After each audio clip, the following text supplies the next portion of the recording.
എല്ലാവർക്കും സൈറ ലേണിംഗ്സിലേക്ക് സ്വാഗതം. അപ്പോൾ നമ്മുടെ അഞ്ചാമത്തെ ടെസ്റ്റ് പേപ്പറിന്റെ ആൻസർ ക്യൂ ആയിട്ടാണ് വന്നിരിക്കുന്നത്.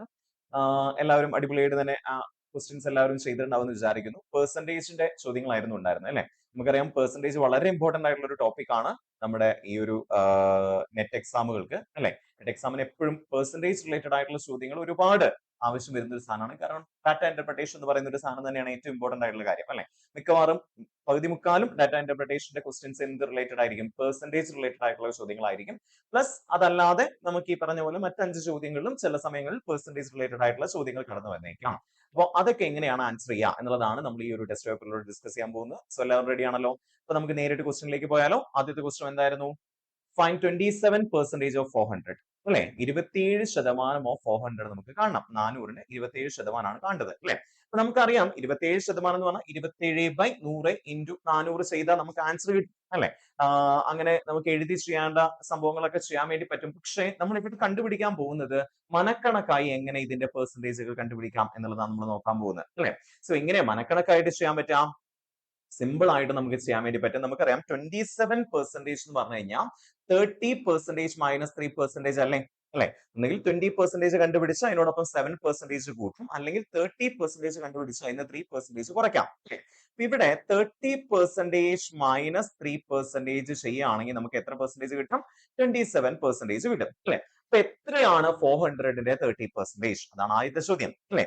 400ന്റെ 30% എന്ന് പറയുമ്പോൾ എത്രയായിരിക്കും വരിക? 400ന്റെ 10% എന്ന് വെച്ചാൽ ഏതൊരു സംഖ്യയുടെയും 10% കാണാൻ നിങ്ങൾ ജസ്റ്റ് എന്ത് ചെയ്താൽ മതി? പോയിന്റ് എവിടെയാണ് ആ സംഖ്യയിൽ കിടക്കുന്നത് നോക്കുക. 400 എന്ന് പറയുമ്പോൾ പോയിന്റ് കിടക്കുന്നത് ഏറ്റവും ലാസ്റ്റ് ആയിരിക്കും. പോയിന്റ് ഒന്ന് ലെഫ്റ്റിലേക്ക് ഷിഫ്റ്റ് ചെയ്യാം അല്ലെ? അപ്പൊ ലെഫ്റ്റിലേക്ക് ഷിഫ്റ്റ് ചെയ്യുമ്പോൾ 40 0 എന്ന് വായിക്കാൻ പറ്റും. ദാറ്റ് മീൻസ് 40 ആയിരിക്കും 10%. ഏതൊരു സംഖ്യയുടെയും 10% കണ്ടുപിടിക്കാം. ജസ്റ്റ് പോയിന്റ് ഒരു സ്ഥാനം ലെഫ്റ്റിലേക്ക് ഷിഫ്റ്റ് ചെയ്താൽ മതി. അപ്പൊ നമുക്ക് 10% കിട്ടും. അപ്പൊ എത്രയാണ് 10%? 10% 40 ആണ്. 30% എത്രയായിരിക്കും? 10% 40 ആണെങ്കിൽ 10% ഇൻറ്റു 3 അല്ലേ 30% അല്ലെ? 10% 3 കൊണ്ട് ഗുണിച്ചാൽ നമുക്ക് 30% കിട്ടും. അപ്പൊ 40 ആണ് 10%. ആ 40നെ 3 കൊണ്ട് ഗുണിച്ചാൽ നമുക്ക് എത്ര കിട്ടാം? 120 എന്ന് കിട്ടും അല്ലെ? അപ്പൊ 30% 120 ആണല്ലോ. 30% 120 ആണെങ്കിൽ 3% കാണാൻ കുറച്ചുകൂടി എളുപ്പമാണ്. എന്താണ് ചെയ്യേണ്ടതെന്ന് വെച്ചാൽ ഇത്രേ ഉള്ളൂ.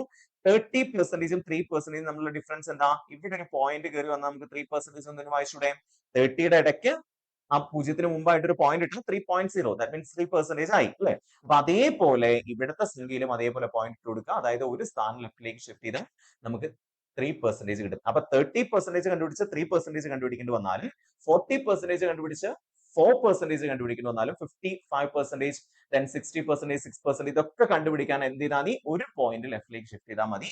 എത്രയാണോ ഇപ്പൊ ഇവിടുത്തെ കേസിൽ 30% എത്രയാണോ അതിലൊരു പോയിന്റ് ലെഫ്റ്റിലേക്ക് ഷിഫ്റ്റ് ചെയ്താൽ നമുക്ക് 3% കിട്ടും. അപ്പൊ 120 മൈനസ് എത്രയാണ്? 12.0 എന്ന് പറഞ്ഞാൽ 12 എത്രയായിരിക്കും? 120 12 കുറച്ച് കഴിഞ്ഞാൽ കിട്ടാം. ഞാനത് ഇങ്ങനെ എഴുതി ചെയ്തത് നമുക്ക് മനസ്സിലാൻ വേണ്ടിയിട്ടാണ്. നമ്മൾ ജസ്റ്റ് ഈ ക്വസ്റ്റ്യൻ കാണുമ്പോൾ തന്നെ നമുക്ക് അറിയാൻ വേണ്ടി പറ്റും 30% മൈനസ് 3% ചെയ്യേണ്ടി വരും. 30% 120 ആയിരിക്കും. കാരണം 10% 40 ആണ്. 40 into 3 120 മൈനസ് 12 എന്നുള്ളത് മാത്രം നമ്മൾ ആലോചിച്ചാൽ മതി. അത് മനക്കണക്കായി കിട്ടും.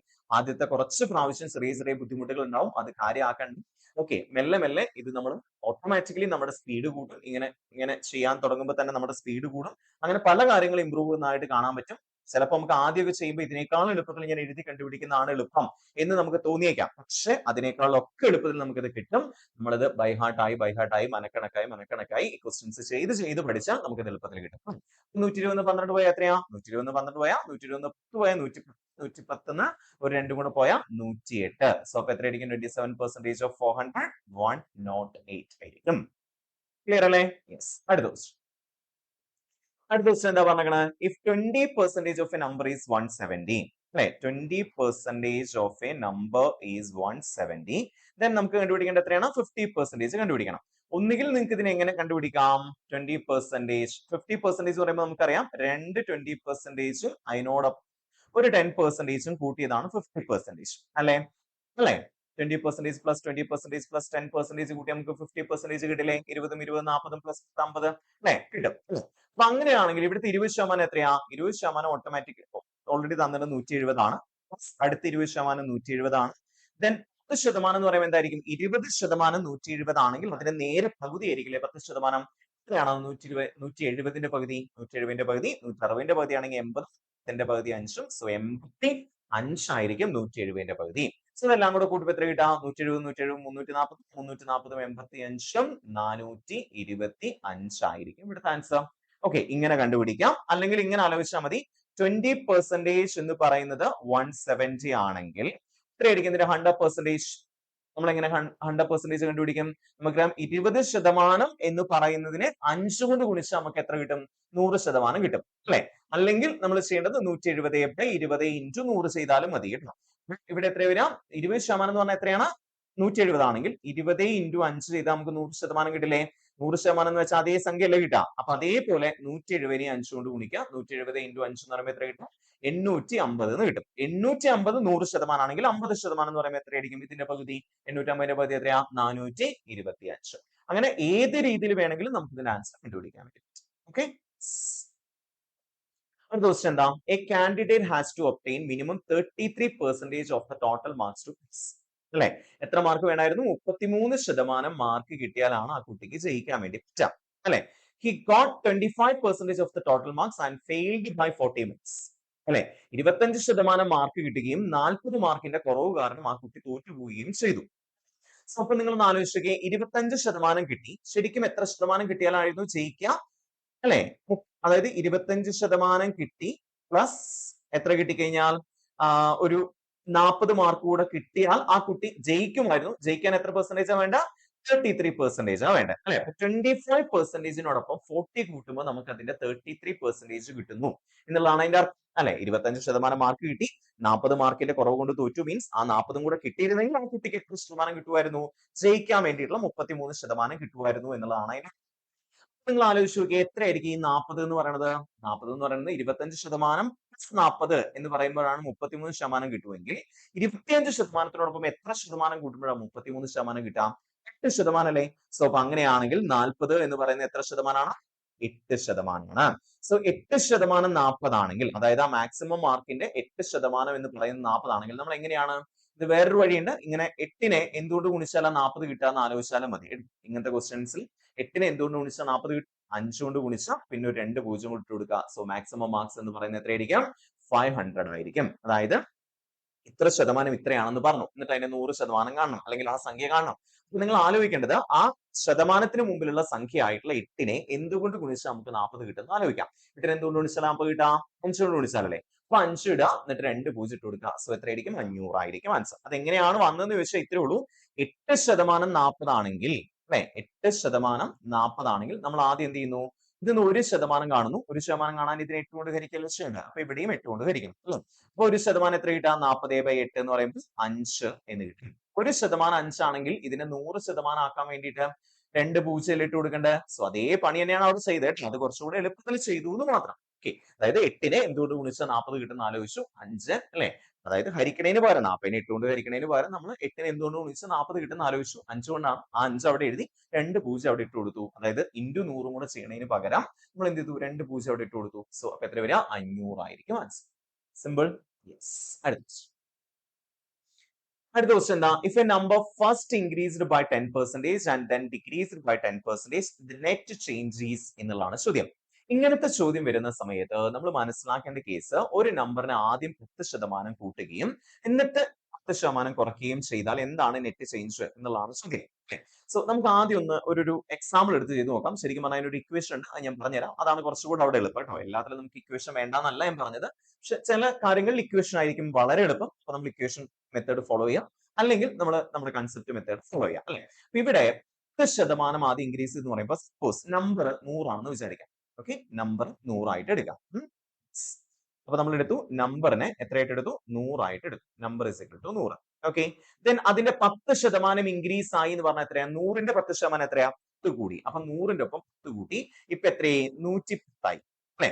ഈ 110ന്ന് ഒരു 10% കുറയ്ക്കണം. ദെൻ ഡിക്രീസ്ഡ് ബൈ 10% പറയുമ്പോൾ ഈ 110ന്റെ 10% കുറഞ്ഞു. അപ്പൊ 110ന്റെ 10% കുറഞ്ഞു പറഞ്ഞാൽ എന്താ അർത്ഥം? 110ന്ന് 110ന്റെ 10% ആയിട്ട് 11 കുറയ്ക്കണം അല്ലെ? അപ്പൊ 110 മൈനസ് 11 എത്രയാ? 99 കിട്ടും. അപ്പൊ ഉണ്ടായിരുന്ന നമ്പർ 100 ആയിരുന്നു. അതിപ്പോ എത്രയായിട്ട്? ആദ്യം 10% കൂടി, പിന്നെ 10% കുറഞ്ഞപ്പോ എത്രയായിട്ട് കുറഞ്ഞു? 99 ആയിട്ട് കുറഞ്ഞു. അപ്പൊ ശരിക്കും പറഞ്ഞാൽ എന്താ സംഭവിച്ചിരിക്കണത്? 1% ഡിക്രീസ് സംഭവിച്ചിരിക്കണം. ഒന്ന് കുറഞ്ഞു അല്ലെ? 100ന്റെ കേസ് ആയതുകൊണ്ട് ഒന്ന് കുറഞ്ഞു മീൻസ് 1% ഡിക്രീസ് ആണ് സംഭവിച്ചിരിക്കുന്നത്. So the answer is 1% decrease എന്ന് വരും. ഇത് എങ്ങനെ കണ്ടുപിടിക്കാം, എളുപ്പത്തിൽ കണ്ടുപിടിക്കാന്ന് ചോദിച്ചാൽ ഇത്രേ ഉള്ളൂ. നിങ്ങൾ ആദ്യം എ നമ്പർ ഇൻക്രീസ്ഡ് ബൈ 10% എന്ന് പറയുമ്പോൾ +10 ആയിട്ട് എടുക്കാം. ഓക്കെ, ദെൻ ഡിക്രീസ്ഡ് ബൈ 10% പറയുമ്പോൾ -10 ആയിട്ട് എടുക്കാം. ഇൻക്രീസിനെ +10ഉം ഡിക്രീസിനെ മൈനസ് ആയിട്ട് എടുക്കാം. ഇൻക്രീസ് ചെയ്തെന്ന് പറയുമ്പോൾ പ്ലസ് ആയിട്ട് എടുക്കാം, ഡിക്രീസ് ചെയ്തെന്ന് പറയുമ്പോൾ മൈനസ് ആയിട്ട് എടുക്കാം. അപ്പോൾ ആദ്യം 10% ഇൻക്രീസ് ആയി, അപ്പൊ 10, പിന്നെ 10% ഡിക്രീസ് ആയി -10. എന്നിട്ട് നിങ്ങൾ ആലോചിക്കുക, ഇവിടെ പ്ലസും ഇവിടെ മൈനസും അല്ലേ, ആദ്യത്തെ ഈ കേസിൽ ഇവിടെ പ്ലസും പിന്നെ മൈനസും അല്ലേ, പ്ലസ് ഇൻറ്റു മൈനസ് ഗുണിച്ചാൽ എന്താ കിട്ടുക, മൈനസ്. അതിവിടെ എഴുതാം. ഓക്കെ, എന്നിട്ട് ആ രണ്ട് നമ്പേഴ്സിനെ തമ്മിൽ മൾട്ടിപ്ലൈ ചെയ്ത് ആദ്യം എഴുതാം, എന്നിട്ട് ഡിവൈഡഡ് ബൈ 100 എഴുതാം. ഓക്കെ, അതായത് 10% കൂടി 10% കുറഞ്ഞു എന്ന് പറയുമ്പോൾ +10 -10, then plus into minus minus 10 × 10 divided by 100. Okay, അതെല്ലാം അവിടെ അങ്ങനെ തന്നെ വരും, എത്ര കൂടി ഇൻറ്റു എത്ര കുറഞ്ഞു, അല്ലെങ്കിൽ എത്ര കുറഞ്ഞു ആ ഒരു സംഭവം. ഓക്കെ, 10 × 10 ബൈ താഴെ എന്താ എഴുതേണ്ട, 100 എഴുതാം. അപ്പൊ നമുക്കറിയാം 10 - 10 0 ആയിട്ട് പോയി. ഇവിടെ ഈ 2 0 വെട്ടിക്കളഞ്ഞപ്പോ -1 ആ കിട്ടി അല്ലെ. -1 മീൻസ് 1% ഡിക്രീസ്. ഓക്കെ, അപ്പൊ ഇവിടെ എത്ര സംഭവിച്ചേക്കണം, 1% ഡിക്രീസ് സംഭവിച്ചേക്കണം അല്ലെ. ഇതേ സംഭവത്തിൽ നമ്മൾ മറ്റൊരു എക്സാമ്പിൾ എടുത്ത് നോക്കുകയാണെങ്കിൽ, സപ്പോസ് ഒരു ആദ്യം ഒരു 20% ഇൻക്രീസ്. ഓക്കെ, അപ്പൊ +20 എന്ന് എടുത്തു. ദെൻ ഒരു 10% ഡിക്രീസ് ആയി, അപ്പൊ -10 എന്ന് എടുത്തു. ഓക്കെ, എന്നിട്ട് നമുക്കറിയാം +20 -10 plus into minus minus then 20 × 10 divided by 100. Okay, so ഇവിടെ എന്തൊക്കെ വേണ്ടി പോകും, 0 0 0 0. നെറ്റ് ചേഞ്ച് എത്രയാ നമ്മൾ നോക്കാൻ പോണേ. 20 10 പോയ എത്രയാ, 10 - 2, 2 × 1 എന്ന് പറയുമ്പോൾ 2 അല്ലേ വരിക, അപ്പൊ 10 - 2 എത്ര വരും, 8%. ഇവിടെ പ്ലസ് അല്ലേ കിട്ടുന്നത് അല്ലെ, ആൻസർ പ്ലസ് ആയിട്ടാണ് കിട്ടുന്നത് അല്ലെ. 20 10 പോയ 10 - 2 8, അപ്പൊ 8% പ്ലസ് ആയതുകൊണ്ട് ഇൻക്രീസ് സംഭവിച്ചു എന്നെഴുതും. ഓക്കെ, ഇനിയിപ്പോ ഇതേ സംഭവം സപ്പോസ് ആദ്യം ഒരു 20% ഇൻക്രീസ് നടന്നു അല്ലെ, പിന്നെ ഒരു 5% ഇൻക്രീസ് നടന്നു. അങ്ങനെയാണെങ്കിൽ നെറ്റ് എത്രയാണെന്ന് ചോദിച്ചാൽ 20 + 5, രണ്ടും പ്ലസ് അല്ലേ, പ്ലസ് എഴുതുക, എന്നിട്ട് 20 × 5 / 100 എന്ന് എഴുതാം. ഓക്കെ, സോ നമുക്കറിയാം ഇവിടെ 0 0 വെട്ടിപ്പോയി, പിന്നെ 2 × 5 10, ഇവിടെ 10 വെട്ടിപ്പോയി, ബാക്കി ഒന്നും അവിടെ ഉള്ളത് അല്ലെ. അപ്പൊ 20 5 25 1 26% ഇൻക്രീസ് ആയിരിക്കും അവിടെ നെറ്റ് സംഭവിക്കാം. ഓക്കെ, അപ്പൊ ഇങ്ങനെ വേണം ഇത്തരം ക്വസ്റ്റ്യൻസ് നമ്മൾ ആൻസർ ചെയ്താൻ വേണ്ടിയിട്ട്. ഇനി ഇതേ സമയത്ത് ഡിക്രീസ് ആണ് സംഭവിച്ചെങ്കിൽ ഇതിന്റെ കേസ് തന്നെ ഇപ്പൊ 25 തന്നെയാണ് എടുക്കുക കേട്ടോ. ആദ്യം 20% ഡിക്രീസ് സംഭവിച്ചു, പിന്നെ ഒരു 5% ഡിക്രീസ് സംഭവിച്ചു, അപ്പൊ ഡിക്രീസ് ആയതുകൊണ്ട് മൈനസ് എടുത്തു അല്ലെ. ദെൻ മൈനസ് ഇൻറ്റു മൈനസ് എന്താ വരാ, പ്ലസ് അല്ലെ. അപ്പൊ 20 × 5 / 100. സോ എന്താ സംഭവിച്ച, -20, ഇവിടെ നമുക്കറിയാം ഇത് രണ്ടും വെട്ടിപ്പോകും, ഇവിടെ ബാക്കി ഒന്നുണ്ടാവും അല്ലെ. അപ്പൊ -20 - 5 -25 +1 എന്ന് പറയുമ്പോൾ എത്ര വരും, -24. അപ്പൊ ഇതിന്റെ അർത്ഥം എന്താ, -24% എന്ന് പറയുമ്പോൾ എന്താണ്, 24% ഡിക്രീസ് ആയിരിക്കും അവിടെ നെറ്റ് ഉണ്ടായിട്ടുള്ളത്. ഓക്കെ, ഇങ്ങനത്തെ ചോദ്യങ്ങൾ ഈ ഒരു രീതിയിലാണ് ചെയ്യേണ്ടത് എന്ന് മനസ്സിലാക്കാം. ഓക്കെ, ക്ലിയർ അല്ലേ? യെസ്, അടുത്ത ക്വസ്റ്റ്യൻ. അടുത്ത ക്വസ്റ്റ്യൻ എന്താ, if the population of a city is 35,000 in 2000 and it increases 5% in 2001 and the next year it again decreases by it decreases by 10%, then the population at the end of 2022. ഇത് ഒന്നുകിൽ നിങ്ങൾക്ക് ഞാൻ ഇപ്പൊ പറഞ്ഞ പോലെ ചെയ്യാം, അതായത് 35,000ന്റെ നെറ്റ് പെർസെന്റേജ് ആണ് അവിടെ ഡിക്രീസ് സംഭവിക്കുക അല്ലെങ്കിൽ ഇൻക്രീസ് സംഭവിക്കുക എന്നുള്ളത് നമുക്ക് ഈ പറഞ്ഞ മെത്തേഡിൽ കണ്ടുപിടിക്കാം. ഒന്ന്, ഓക്കെ, അല്ലെങ്കിൽ 35,000ത്തിന് ആദ്യം 2001 എത്ര പെർസെന്റേജ് ഇൻക്രീസ് ആയി, അപ്പൊ 35,000ത്തിന് 5% കണ്ടുപിടിക്കാം. ദെൻ അടുത്ത വർഷം എന്ത് സംഭവിച്ചു, 10% കുറഞ്ഞു, എന്നിട്ട് ആ കിട്ടിയ 2001 എത്രയാണോ പോപ്പുലേഷൻ അതിന്റെ 10% കുറഞ്ഞു എന്നുള്ള ലെവലിൽ ചെയ്യാം. പക്ഷെ അപ്പൊ നമുക്ക് 2-3 പ്രാവശ്യം പെർസെന്റേജ് കണ്ടുപിടിക്കേണ്ടി വരും. അപ്പൊ അതിന് പകരം നമുക്ക് നെറ്റ് ആയിട്ട് ഒറ്റയടിക്ക് നമുക്ക് ചെയ്യാം, അതായത് ആദ്യം ഇൻക്രീസസ് ബൈ 5% അല്ലെ. അപ്പൊ നമ്മൾ എന്തെടുത്തു, +5% എടുത്തു അല്ലെ. യെസ്, ഒരു മിനിറ്റ്, +5 എന്ന് എടുത്തു. ദെൻ എന്താ സംഭവിച്ചത്, നെക്സ്റ്റ് ഇയറിൽ it decreases by 10%, again decreases എന്നുള്ളതിന് പകരം ഡിക്രീസസ് വായിക്കണേ. ഓക്കെ, 10%, അപ്പൊ +5 -10. ദെൻ നമുക്കറിയാം പ്ലസ് ഇൻറ്റു മൈനസ് എന്ന് പറയുമ്പോൾ എന്താ എഴുതേണ്ടത്, മൈനസ് ആണ് എഴുതേണ്ടത്. 5 × 10 ഡിവൈഡഡ് ബൈ 100 അല്ലെ. സോ +5 എന്ന് പറയുമ്പോൾ 5 - 10 എത്ര കിട്ടും, -5 എന്ന് കിട്ടും. ദെൻ ഇവിടെ എന്തൊക്കെ ക്യാൻസൽ ആയി പോകും, 0 0 ക്യാൻസൽ ആയി പോയി അല്ലെ. 5 × 1 എന്ന് പറയുമ്പോൾ 5 അല്ലെ, 5/10 എന്ന് പറയുമ്പോൾ നമുക്കറിയാം 2, അപ്പൊ 1/2 എന്ന് വെച്ചാൽ -5 -1/2 എന്ന് കിട്ടും. ദാറ്റ് ഈസ് -5 -1/2 എന്ന് പറയുമ്പോൾ എത്രയാണ്, -5.5% എന്ന് കിട്ടും. ദാറ്റ് മീൻസ് 5.5% ഡിക്രീസ് ആണ് സംഭവിച്ചേക്കണം. അപ്പൊ നമ്മൾ എന്ത് കണ്ടുപിടിച്ചാൽ മതി, 50,000ത്തിന്റെ 5.5% എത്രയാന്ന് കണ്ടുപിടിക്കുക. എന്നിട്ട് 30,000 അത് കുറയ്ക്കാം. അപ്പൊ നമുക്ക് ഇവിടുന്ന് ഒരു ഓപ്ഷൻ ആദ്യം തന്നെ കട്ട് ചെയ്യാം. എന്തായാലും 30,000-നേക്കാൾ ചെറുതാണ് ആൻസർ എന്നുള്ള ഉറപ്പാണ്. സോ അപ്പൊ എന്തായാലും നമുക്ക് 38,245 അല്ല കിട്ടുക എന്നുള്ളത് നമുക്ക് ഉറപ്പാണ്. 5.5% കണ്ടുപിടിക്കാം. ഇങ്ങനെ കണ്ടുപിടിക്കാം. 30,000ത്തിന്റെ 5% എത്രയായിരിക്കും? 30,000ത്തിന്റെ 5.5% കണ്ടുപിടിക്കണമെങ്കിൽ 5% പ്ലസ് 0.5% കണ്ടുപിടിച്ചാൽ മതിയല്ലോ. 30,000ത്തിന്റെ 10% എത്രയാ? 3,500 അല്ലെ? 3,500 ആയിരിക്കും 10%. അപ്പോ അങ്ങനെയാണെങ്കിൽ 5.5% വരുമ്പോൾ 3,500ന്റെ പകുതി. 3,000ത്തിന്റെ പകുതി 1,500. 500ന്റെ പകുതി എത്ര വരിക? 250. സോ 1,500 പ്ലസ് 250 1,750 ആയിരിക്കും 5% ആണല്ലോ. 5% 1,750 ആണെങ്കിൽ എത്രയായിരിക്കും? 0.5%. നോക്കൂ ഇവിടുത്തെ വ്യത്യാസം എന്താ? ഇവിടെ ഒരു പോയിന്റ് ഇട്ട് കൊടുത്തു കഴിഞ്ഞാൽ 5%-ന് മുമ്പിലായിട്ട് ഒരു പോയിന്റ് ഇട്ട് കൊടുത്തു കഴിഞ്ഞാൽ 0.5% വായിച്ചൂടെ? അപ്പൊ അതേപോലെ ഒരു സ്ഥാനം ലെഫ്റ്റിലേക്ക് ഷിഫ്റ്റ് ചെയ്യാം. അപ്പൊ എത്ര വരും? 175 ആയിരിക്കും അല്ലെ? 1,750 175 കൂട്ടിയാൽ നമുക്ക് 5.5% കിട്ടും. എത്ര വരും? 1,750 പ്ലസ് 175 1,750 100 1,850 പിന്നെ ഒരു 75 അല്ലെ? 1,850 75 കൂട്ടിയാൽ എത്ര കിട്ടും? 1,925 എന്ന് കിട്ടും. സോ 1,925 കുറവായിരിക്കും ഇവിടെ വരാം. സോ അപ്പൊ എത്രയെന്ന്? 30,000-ന്ന് 1,925 കുറയ്ക്കണം അല്ലെ? അപ്പൊ 30,000 മൈനസ് 1,925. ആദ്യം നമുക്ക് 30,000 മൈനസ് 2,000 ചെയ്ത് നോക്കാം. 1,925 2,000 തമ്മിലുള്ള വ്യത്യാസം എന്താ? ഒരു 75ന്റെ വ്യത്യാസമുള്ളൂ. 30,000 മൈനസ് എത്ര? 2,000 33,000 വരും അല്ലെ? 33,000ത്തിന്റെ ഒപ്പം ഒരു 75 നമ്മൾ അവിടെ എക്സ്ട്രാ കുറച്ചുണ്ടായിരുന്നു, അത് കൂട്ടി കൊടുക്കുക. സോ 33,075 ആയിരിക്കും ആൻസർ. അല്ലെങ്കിൽ കുറയ്ക്കാം കേട്ടോ, എഴുതി കുറയ്ക്കാം. പെട്ടെന്ന് കിട്ടുന്നില്ലെങ്കിൽ അങ്ങനെ കിട്ടുന്നില്ലെങ്കിൽ എഴുതി കുറയ്ക്കാം. എന്നാലും കിട്ടുന്ന ആൻസർ എത്രയായിരിക്കും? 33,075 ആയിരിക്കും 2022. ഇത് വേണമെങ്കിൽ മറ്റു രീതിയിലും ചെയ്യാം കേട്ടോ. 30,000-ന് 5% കണ്ടുപിടിച്ച് ആദ്യം 30,000-ത്തിന്റെ ഒപ്പം കൂട്ടാം, എന്നിട്ട് അതിന്റെ 10% കണ്ടുപിടിച്ച് കുറയ്ക്കാം. അങ്ങനെയും ചെയ്യും. നോ പ്രോബ്ലം, എങ്ങനെയായാലും കുഴപ്പമില്ല. ഓക്കെ, അടുത്ത ദിവസത്തിലേക്ക് പോയാലോ? യെസ്, ഒരു ബാർ ചാർട്ട് ആണ് തന്നിരുന്നത് അല്ലെ? പകുതി മുക്കാലും നമുക്ക് എക്സാമുകളിൽ തരുന്നു എന്തെങ്കിലും രൂപത്തിലായിരിക്കും, ടേബിൾ രൂപത്തിലായിരിക്കും തരും. പക്ഷെ നമുക്ക് പലപ്പോഴും ഇങ്ങനെയും എക്സ്പെക്ട് ചെയ്യാം. പാരഗ്രാഫ് ഒക്കെ നിങ്ങളുടെ എന്താ പറയുക ഡാറ്റ ഇന്റർപ്രിട്ടേഷനിൽ വരുന്ന ടൈപ്പ് ഓഫ് ക്വസ്റ്റ്യൻസ് തന്നെയാണ്, നമ്മുടെ സിലബസിലുള്ള സാധനം തന്നെയാണ്. അപ്പൊ ഇതൊക്കെ എക്സ്പെക്ട് ചെയ്യാം കേട്ടോ. അപ്പൊ അതുകൊണ്ട് മാത്രം ഇട്ടിരിക്കുന്ന ഒരു ക്വസ്റ്റൻ ആണ്. എന്താണ് പാരഗ്രാഫിൽ തന്നിരിക്കുന്നത്? അവിടെ തന്നിരിക്കുന്നത് 4 ഡിഫറെന്റ് സിറ്റി അല്ലെ? കൊച്ചി, ചെന്നൈ, ഡൽഹി, മുംബൈയിലുള്ള അല്ലെ 3 ഡിഫറെന്റ് ഐറ്റംസിന്റെ എന്താണ് വിറ്റ ഒരു കണക്കാണ് തന്നിരിക്കുന്നത് അല്ലെ? എ എന്ന് പറയുന്ന ഐറ്റം എത്ര വിറ്റു, ബി എന്ന് പറയുന്ന ഐറ്റം എത്ര വിറ്റു, സി എന്ന് പറയുന്ന ഐറ്റം എത്ര വിറ്റു എന്നുള്ളതാണ് പറഞ്ഞിരിക്കുന്നത്. എ എന്തിനെ സൂചിപ്പിക്കുന്നു? നമ്മുടെ ഈ കളറിന് അല്ലെ? ഏതാണ്? നമ്മുടെ നീല കളർ എ ആണ്, B orange colour, C grey colour അല്ലെ? ഇതാണ് തന്നിരിക്കുന്നത്. അതായത് അത് നമുക്ക് ഇവിടുന്ന് വായിച്ചെടുക്കാൻ വേണ്ടി പറ്റണേ. താഴത്തെ ഈ സംഭവത്തിൽ എ ബി സി എന്താണ് സംഭവങ്ങൾ എന്നുള്ളത് അല്ലെ? ഇതാ ഇവിടെ അല്ലെ? എ ബ്ലൂ ആണ്, ബി ഓറഞ്ച് ആണ്, സി ഗ്രേ ആണ് എന്നുള്ള സാധനം മനസ്സിലാക്കാം. കൊച്ചിയിലാണെങ്കിൽ എ എത്ര എണ്ണം വിറ്റു? 350 എണ്ണം വിറ്റു. കൊച്ചിയിൽ തന്നെ നമ്മുടെ ബി എത്ര എണ്ണം വിറ്റു? 460 എണ്ണം വിറ്റു. സി 320 എണ്ണം വിറ്റു എന്നുള്ളതാണ് അതിന്റെ കണക്ക്. പിന്നെ എന്താ ചോദ്യം? The number of item A sold in Chennai is what % of total item C sold in Delhi അല്ലെ? അപ്പോ number of item A sold in Chennai, ചെന്നൈയിൽ എ എത്ര എണ്ണ വിറ്റിരിക്കുന്നത് നോക്കി? എ വിറ്റിരിക്കുന്നത് 250 എണ്ണ അല്ലെ? അപ്പൊ 250 എന്ന് പറയുന്നത് അല്ലെ? ഇവിടെ എഴുതിയിട്ടുണ്ടല്ലോ, ചെന്നൈയിൽ 250 എണ്ണാണ്. സോ ആ 250 എന്ന് പറയുന്നത് is what % of total item C sold in Delhi. C ഡൽഹിയിൽ എത്ര എണ്ണ വിറ്റിരിക്കുന്നത്? 450 ആണ് അല്ലെ? ഈ 450ന്റെ പെർസെന്റേജ് ആണ് 250 എന്നുള്ളതാണ് ചോദ്യം അല്ലെ? 450ന്റെ എത്ര പെർസെന്റേജ് ആണ് 250 എന്നുള്ളതാണ് ചോദ്യം. സോ എത്ര പെർസെന്റേജ് ആയിരിക്കും? Number of item A sold in Chennai അല്ലെ is what % of total items C sold in Delhi എന്ന് പറയുമ്പോൾ യെസ് 450 എത്ര പെർസെന്റേജ് ആണ് 250 എന്നുള്ളതാണ് കണ്ടുപിടിക്കേണ്ടത്. ചെറിയൊരു മിസ്റ്റേക്ക് ആ ക്വസ്റ്റൻ ആയിട്ട് വന്നിട്ടുണ്ട്.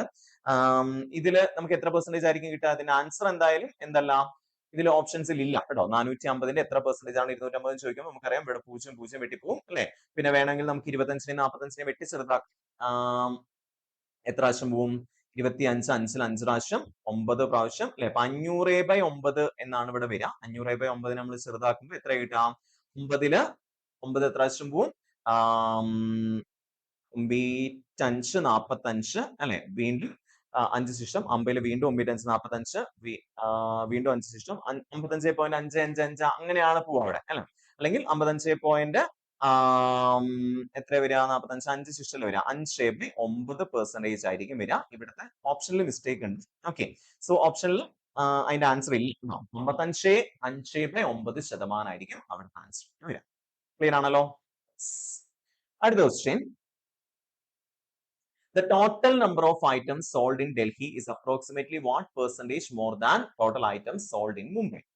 അപ്പൊ നമ്മൾ എന്ത് കണ്ടുപിടിക്കണം? ഡൽഹിയിലെ ടോട്ടൽ ഐറ്റംസ് എത്രയാണെന്ന് കണ്ടുപിടിക്കണം. ഡൽഹിയിൽ എത്രയൊക്കെയാ വിറ്റിരിക്കുന്നത് നോക്കി. 500, 350, 450. എത്ര വിറ്റിരിക്കുന്നത് ഡൽഹിയിലെ ടോട്ടൽ? 500 പ്ലസ് 350 പ്ലസ് 450 എത്ര കിട്ടാം? 350 450 കൂട്ടിയാൽ 800 കിട്ടും അല്ലെ? 350 പ്ലസ് 450 800.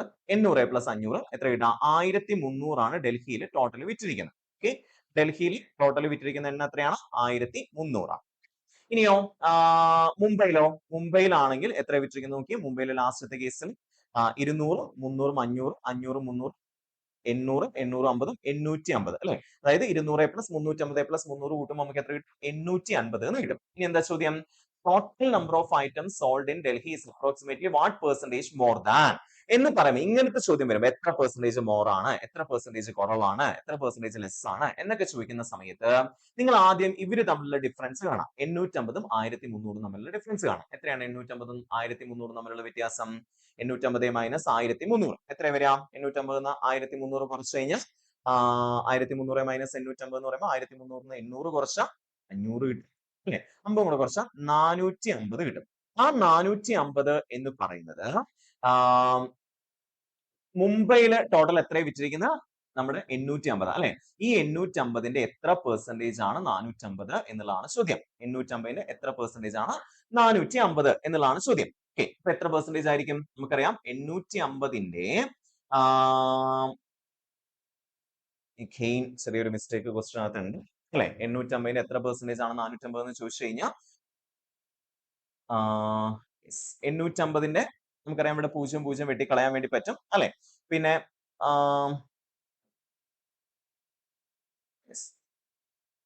അപ്രോക്സിമേറ്റ്ലി വാട്ട് പെർസെന്റേജ് എന്നുള്ളതല്ലേ ചോദ്യം. അപ്പൊ അപ്രോക്സിമേറ്റ്ലി പെർസെന്റേജ് ആകുമ്പോൾ നിങ്ങൾ ഇങ്ങനെ ആലോചിക്കാം, അതായത് അപ്രോക്സിമേറ്റ്ലി ആണ് ചോദ്യം കേട്ടോ. അപ്പൊ അതുകൊണ്ട് നമുക്ക് കണ്ടുപിടിക്കാൻ കുഴപ്പമില്ല. അതായത് കറക്റ്റ് ആണെങ്കിൽ നമുക്ക് കിട്ടില്ലായിരുന്നു അങ്ങനെ ഒരു ആൻസർ. അപ്പൊ 850 എന്ന് പറയുന്നത് 850ന്റെ പകുതി എത്രയാ? 850ന്റെ പകുതി എന്ന് പറയുമ്പോൾ 425 ആണ് അല്ലെ?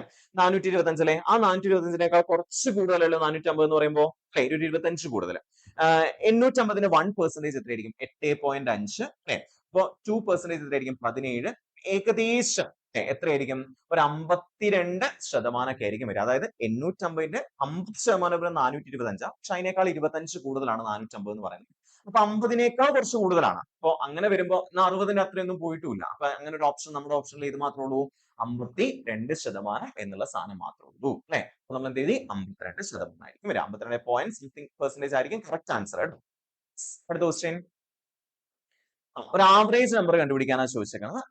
പി എത്ര എണ്ണം എല്ലാ സിറ്റിയിലും കൂടെ ചെയ്തിട്ടുള്ളൂ. നമ്മൾ പെർസെന്റേജ് റിലേറ്റഡ് ആയിട്ടുള്ള ചോദ്യം അല്ലാതെ പക്ഷെ ആവറേജ് റിലേറ്റഡ് ആയിട്ടുള്ള ചോദ്യമാണ്. ആവറേജ് എങ്ങനെ കണ്ടുപിടിക്കുക? ടോട്ടൽ ഡിവൈഡഡ് ബൈ എണ്ണമാണ് നമ്മൾ ചെയ്യേണ്ടത് അല്ലെ? അപ്പൊ നമ്മൾ എന്ത് ചെയ്യണം? ബി എത്ര എണ്ണം വിറ്റിട്ടുണ്ട് നമുക്ക് നോക്കാം. ഓരോന്നിലും ആദ്യം കൊച്ചിയിൽ 460 അല്ലെ? സോ അപ്പോ 460 പ്ലസ് ചെന്നൈയിൽ എത്ര എണ്ണം വിറ്റു? 350 വിറ്റു.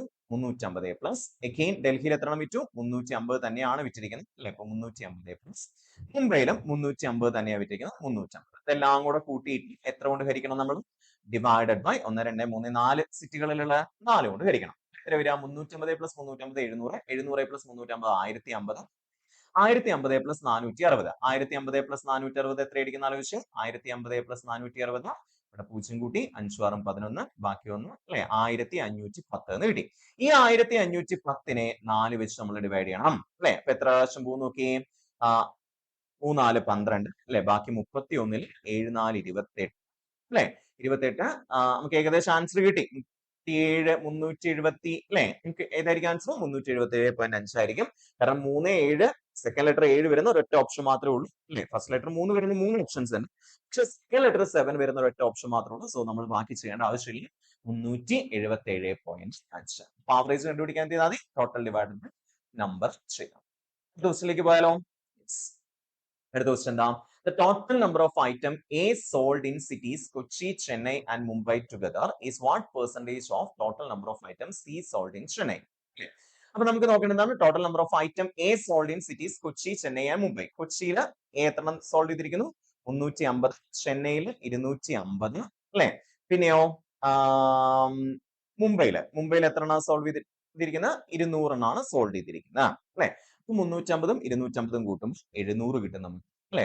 സോറി 600 കിട്ടും നമുക്ക്. 350ഉം 250ഉം കൂട്ടുമ്പോൾ 300ഉം 200ഉം 500 50 9 100 400 400 പ്ലസ് 200 എന്ന് പറയുമ്പോൾ 800 എണ്ണമാണ് അവിടെ വിറ്റിരിക്കുന്നത്.